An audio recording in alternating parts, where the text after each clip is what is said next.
Bado tukiwa tumekita kambi hapa Swaswa jijini Dodoma, ambapo ni nyumbani kwao, alikuwa mchekeshaji na mshereheshaji maarufu nchini aliyetambulika kwa jina la MC Pilipili, ambaye alifariki dunia hapo siku ya jana Novemba 16, 2025, kama ambavyo taarifa za kwanza kabisa ziliweza kutolewa mitandaoni na baada ya kuthibitishwa na mganga mfawidhi wa hospitali ya Dodoma Dr. Ernest Ibezi, kama ambavyo tunafahamu alieleza kuwa alimpokea Emmanuel Matias alikuwa amekwisha fariki dunia. Kama ambavyo tunafahamu alieleza kuwa alimpokea lakini alikuwa amekwisha fariki dunia.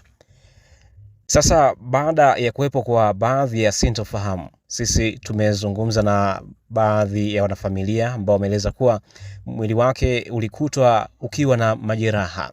Sasa baada ya taarifa hizo, tumefanya juhudi za kulitafuta jeshi la polisi mkoa wa Dodoma, ambapo kupitia kwa kamanda wake Galus Hiera amesema kuwa uchunguzi bado unaendelea kuhusu kifo cha MC Pilipili na pindi utakapokamilika watatoa taarifa rasmi.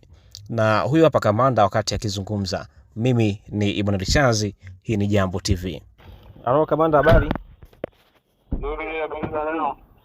Nzuri, naitwa Emmanuel Chazi, mwandishi wa habari kutokea Jambo TV.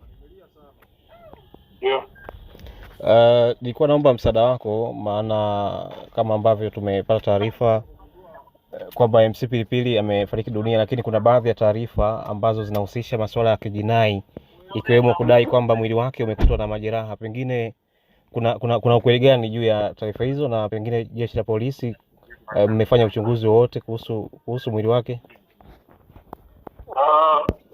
Ni taarifa za kwamba kuna jinai inaambatana na kifo chake bado haijathibitishwa hivyo.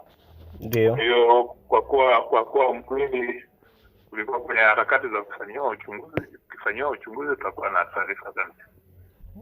Ndio. Kwa hiyo kwa sasa bado hakuna uchunguzi au taarifa rasmi juu ya mwili wake.